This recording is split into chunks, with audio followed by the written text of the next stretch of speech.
Live at 5, this is 13 News Now.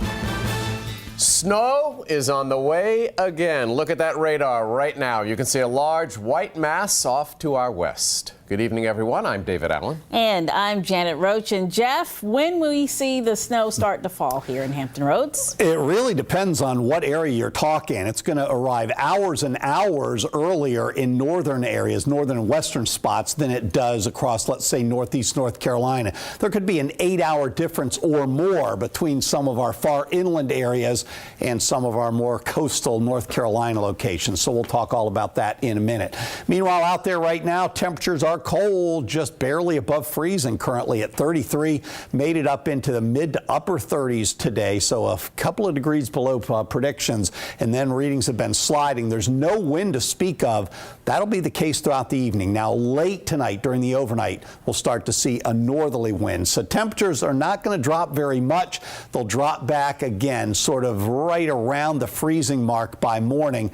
I think we'll have a few spots close to 30, but 30, 32, whatever. It'll be around freezing, and then we'll start to see that precipitation moving in.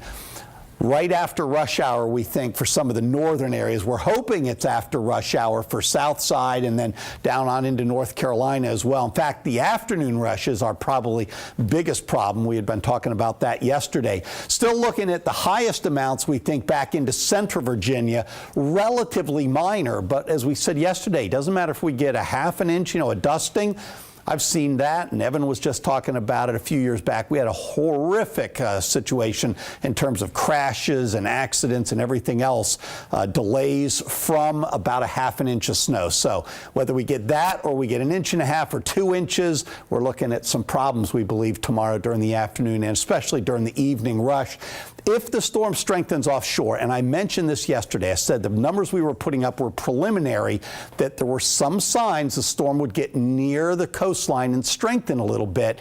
If that happens, we'll see a couple of areas maybe even approaching 3 inches. But whether it's an inch or 3 inches, that's enough to cause problems. As we said, we'll talk more about it coming up. All right, Jeff, as that snow creeps back into Hampton Roads, VDOT wants you to stay safe out there. But the last storm absorbed millions of dollars budgeted for snow removal. 13 News Now reporter Stephen Graves is live in the Wards Corner area of Norfolk. And Stephen, how is VDOT getting ready for the snow this time? Hey, David, yeah, we're outside of one of the VDOT offices in Norfolk, and they're stocking up on sand and salt like normal. You spoke on that budget. Actually, this year's whole budget was wiped out by that previous storm. It's happened before with VDOT. It all depends on how much snow we get. That's not stopping preparations, and people, of course, welcome that move. You ask people in Virginia Beach about another round of snow, even though this time it's not as much, you still get mixed reaction. It shouldn't be too bad this time. Oh no, here we go again. Norfolk resident Marvin Ball hears snow. All he thinks about is a sports car and getting around those roads. It was a mess last time. From secondary roads to interstates, everyone has strong opinion after that blizzard about 2 weeks ago. The interstate was really not in great shape either last time. Interstates was real good. It was just the inner road. But either way, you think, we found out the effort was massive on VDOT's part. They take care of the interstates and other state-owned roads. In fact, last storm wiped out the year's whole snow and ice budget of $5.3 million. VDOT spokesperson Paula Miller ensures that this round of snow is handled. She says for now they'll take money from other areas of the maintenance budget, like pothole repair. If there were more storms still this season, there may be other districts in the state that aren't using their snow removal budget. We could perhaps tap into the statewide. And that has much more than $5 million, Miller says. But today, all the sand and salt was stocked for what's around the corner. Ball says just do whatever you need to do to make sure his life is easier, and others too. Take the money from elsewhere. Don't leave the road untreated. Do something. Do something. And of course, Miller says with VDOT, if you don't need to be on the road, don't come out here. We did ask, though, how they think the blizzard went. Does she think they did a good job? We also asked what other drivers should be aware of this go around. Does she have advice for drivers this time? We'll explain more about that coming up at 6. For now, live in Norfolk, I'm Stephen Graves, 13 News Now.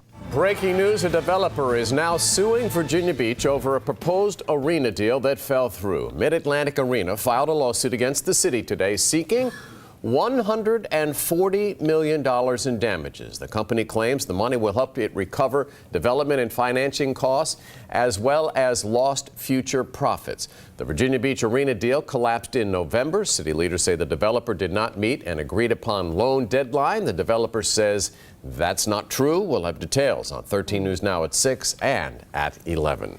Well, the city of Virginia Beach wants to build a new pier on 15th Street at the oceanfront.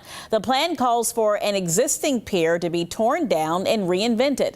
13 News Now reporter Allie Weatherton is live outside Virginia Beach City Hall. And Allie, tonight the public can weigh in on this proposal. Yes, they can, Janet, and it's all going to happen at the city council meeting that starts at 6. People will be able to weigh in on their opinion on whether they want the new pier or they don't want the new pier. But several people that I talked to today down at the oceanfront say they love the idea. It's a destination for vacationers. Sometimes we do seasonal flavors. A destination that leads them here. In the spring, we do orange cream. To the Beach Pier gift shop on 15th Street. I say we have the best fudge at the beach. I make the fudge, so that's a little biased. Manager Patty Hines has worked here for almost 2 decades. I came to work here in '99, and they said we'd have a new pier soon. And she's been waiting ever since. City leaders say that topic is back on the drawing board and a proposal has already been submitted. We're going to do like a 2-level pier, which would allow fishing on the lower level, and then the retail and restaurants and visitors on the upper level. Mayor Will Sessom says the city would only own the new pier and a parking garage. The rest, like restaurants, shops, and the Ferris wheel, would be a private investment. The total cost from the city, $25 million. That money would come from tourism taxes. I suggest that we continue to invest in tourism so that we can expand the amount of money that we can not only put into stormwater, but to schools and public safety. And many Virginia Beach residents are excited about the new possible development. I think it would be a good thing to have a new pier here. How can we compare to the big cities if we're still doing the little things? Now, the pier wouldn't be the only new thing. The developer also wants to add a hotel and a park. Now, coming up on 13 News Now, hear what steps need to be taken before this is all a reality. Live in Virginia Beach, Allie Weatherton, 13 News Now. Tonight is the first free training course for families and friends of Virginians at risk for an opioid overdose. The Revive program will train on how to administer life-saving medication called Naloxone. Tonight's session runs from 5:30 to 7. At 291 Independence Boulevard. Call the number on your screen to register. You can find out more information on our website. New at 5, narrow, frequently congested roads near Busch Gardens could soon get some help. VDOT is proposing a Skiffs Creek connector between U.S. Route 60 and State Route 143. That's in James City County. 13 News Now reporter Nico Clemens explains the problems the connector is being designed to solve. About 1,000 trucks go through this road every day. There are some who say driving on routes 60 and 143 in James City County can be a headache. This road gets backed up a lot when 64 gets backed up. Vince Haddad lives on Route 60. He says trying to get to Route 143 is a pain. Sometimes, especially on Fridays, you can call it a parking lot. VDOT is hoping to take some stress away from drivers. They're considering building a road between U.S. Route 60 and State Route 143 near the Walmart Distribution Center in James City County. It's called the Skiffs Creek Connector Project. The project would redirect industrial traffic away from the elementary school, remove traffic from the Lee Hall community, and give drivers another way to get to Fort Eustis. It's also less than 10 minutes away from Busch Gardens, where traffic is nonstop. When you need to do business or have to go somewhere special on 143, if you have an access road, real quick and you're there. But takes a while to get there. Right now, VDOT is conducting a study to find alternatives that balance cost and impact to the environment.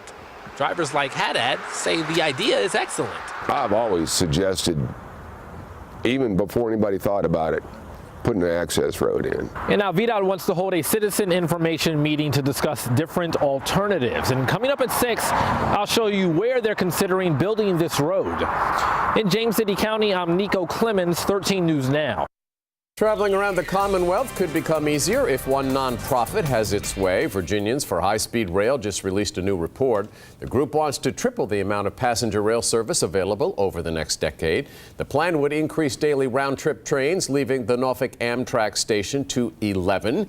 9 would go to Washington at about 90 miles per hour. Another 2 would head to colleges like Virginia Tech and Radford University.